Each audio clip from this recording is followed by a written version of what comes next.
الحمدللہ رب العالمین، تمام تعریف اللہ رب العالمین کے لیے ہے جو عرش عظیم کا مالک ہے اور سارے جہانوں کا بادشاہ ہے۔ میرے نوجوان ساتھیوں، قرآن مجید سے آج میں آپ کو بیان سنا رہا ہوں مختصر۔ اللہ رب العالمین ارشاد فرماتے ہیں، ان احسنتم احسنتم لانفسکم وان اسأتم فلہا، کہ اگر تم بھلا کرو گے تو اپنا بھلا ہوگا اور اگر برا کرو گے تو اپنا برا ہوگا، یہ سب جانتے بھی ہیں۔ تو میں قرآن مجید سے یہ بات آپ کو بتا دیا کہ بھلا کرنا چاہیے تاکہ بھلا ہو۔ اب دیکھیے، یہ غریب لوگ لٹ گئے اللہ ڈینو گوٹھ میں، ان کو 2 بار لوٹا گیا، اور گلشن گوہرام میں لوگ لوٹ گئے۔ تو آپ لوگوں سے میں کہتا ہوں کہ آپ لوگ ویڈیو کو زیادہ سے زیادہ شیئر کریں، کیونکہ ہمارا نیا چینل ہے، اس پر ویوز کم آتے ہیں، تو آپ لوگ اس کو شیئر کیجئے تاکہ غریبوں کو شاید آپ کی تعاون سے انصاف مل جائے۔ اب دیکھیے، گوٹھ میں جو لوگ مکان لیتے ہیں، زمین لیتے ہیں، وہ لوگ بہت غریب لوگ ہوتے ہیں، چھولے بیچنے والے ہیں، رکشہ والے ہیں، اس قسم کے لوگ زیادہ ہوتے ہیں۔ 2-4 لوگ کاروبار کے لحاظ سے آ جاتے ہیں ذرا مالی، لیکن وہ بھی بہت بڑے نہیں ہوتے، لیکن چلیں ان سے بہتر تھوڑا ہوتے ہیں۔ تو اللہ ڈینو گوٹھ کا معمہ ایسا ہے کہ اللہ ڈینو گوٹھ کو حاجی عبدالجبار صاحب نے پلاٹنگ کیا، اور یہ گوٹھ والوں کا یہی طریقہ کار ہوتا ہے کہ غریب آدمی لالچ میں آ جاتا ہے، چلو قسطوں پہ ہمیں مل رہا ہے، میں لے لوں، 5-10 سال کے بعد یہ کچھ بن جائے گا، ہمارے زندگی کا سہارا ہو جائے گا یہ پلاٹ، تو وہ لے لیتے ہیں۔ اب حاجی صاحب نے 10 سال تک بیٹھے رہے، جتنی قسطیں تھیں، کچھ تو نقد پہ بیچا، کچھ ادھار پہ بھی دیا، سارا پیسہ سمیٹ لیا، لیکن ان کو پتہ نہیں تھا کہ ان کے ساتھ کیا ہونے والا ہے۔ وہ تو سمجھ رہے تھے کہ میں نکل جاؤں گا، بھاگ جاؤں گا، اور پھر بیٹے بھتیجے سنبھال لیں گے۔ یہ لوگ یہی کرتے ہیں کہ ایک کھا کر کے مر جاتا ہے، بھاگ جاتا ہے، پھر اس کو، لیکن اتفاق یہ ہوا کہ حاجی صاحب کسی چکر میں پڑ گئے عورت کے، اور اس سے ان کے گھر میں اختلاف پیدا ہو گیا، اور اختلاف پیدا ہوا تو گھر سے ان کو حاجی صاحب کو نکال دیا گیا۔ اچھا، نکال دیا تو وہ اسی گوٹھ میں رہتے تھے، اسی عورت کے ساتھ۔ اب اس سے اختلاف میں یہ ہوا کہ اب وہ تو جب تک زندہ رہیں گے تو یہ لوگ تو نہیں کھا سکتے تھے، کیونکہ یہاں تو پھر نہیں ہوگا کام۔ ان کو انہوں نے راستے سے ہٹایا، اور ہٹانے کے بعد بیٹا اور بھتیجا قابض ہو گیا، اور جتنے لوگوں نے پلاٹ لیا تھا سب کو انہوں نے دھمکیاں دے دے کر کے ہٹا دیا۔ اب ظاہر سی بات ہے، لوگ جان سے بڑھ کر کے تو کچھ نہیں ہے، سب لوگ، غریب آدمی ڈر کے مارے بیٹھ گیا۔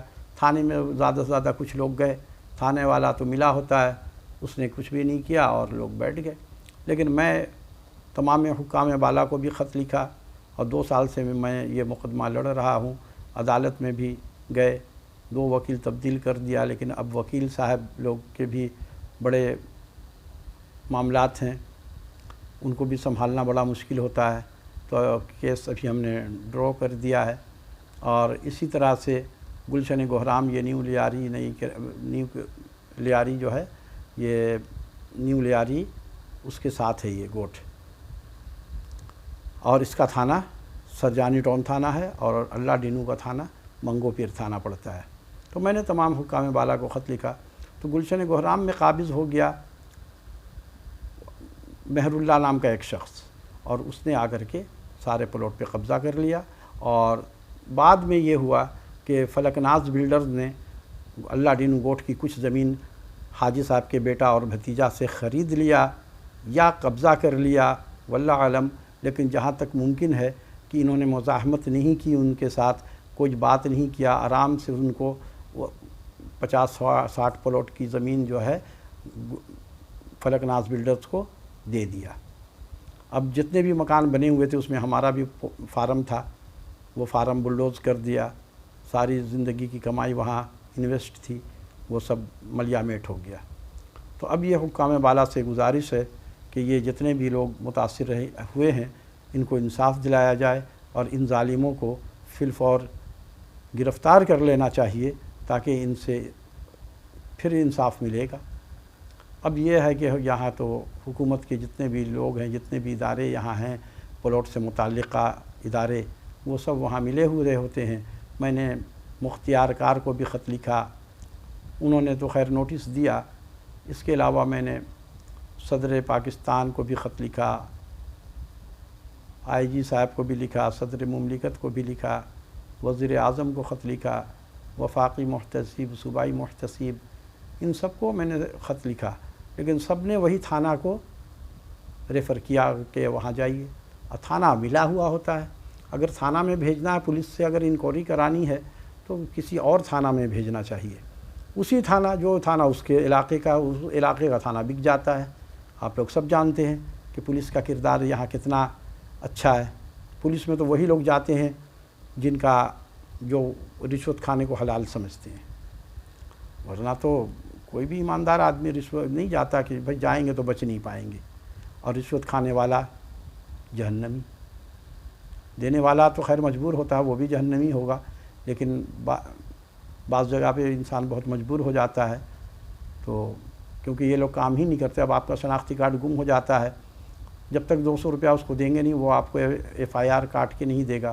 آپ کے کالج کے مسائل کوئی ہو جائیں تو وہ جب تک ویریفائی وہ کرے گا نہیں، جب تک اس کی جیب میں کچھ ڈالا نہ جائے، تو کیا آپ شناختی کارڈ کے بغیر رہیں گے یا اسکول کالج چھوڑ دیں گے؟ اپنا تعلیم تو نہیں چھوڑ سکتے، پھر دینا پڑتا ہے۔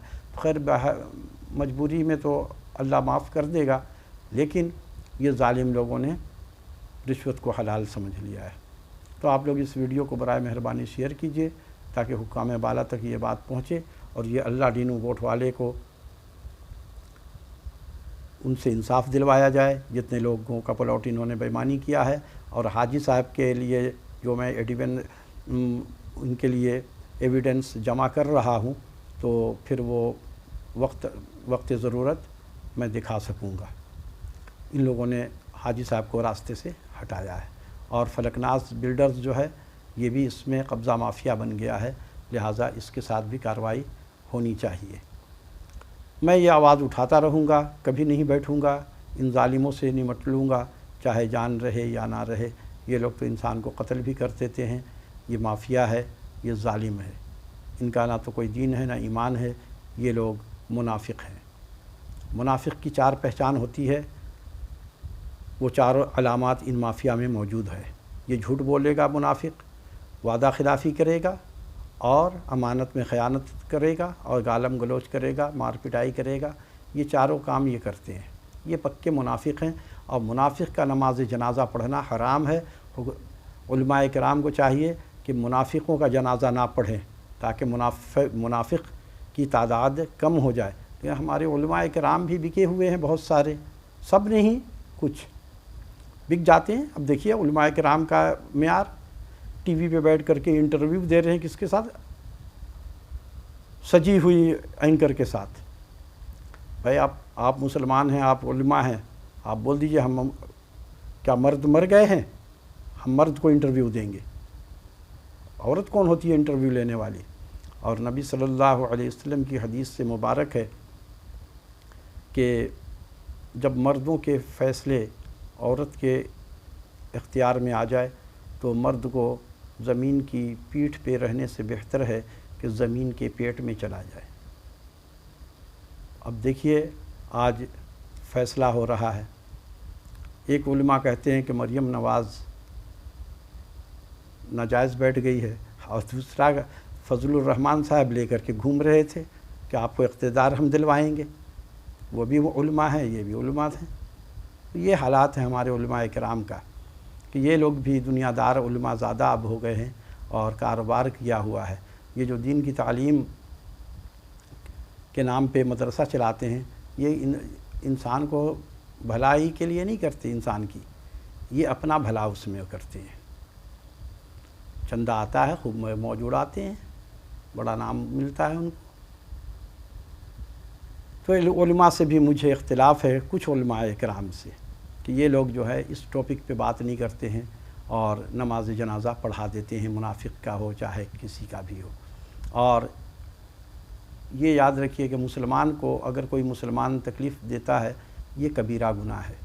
اب جو لوگوں نے بھی جیسے بھی مسلمان ہیں تو مسلمان، ان کو تکلیف کتنی بڑی یہ تکلیف پہنچاتے ہیں یہ مافیا، کہ ان کی زندگی بھر کی کمائی کو ہڑپ کر جاتے ہیں، اس سے بڑا اور صدمہ اور تکلیف کیا ہوگا؟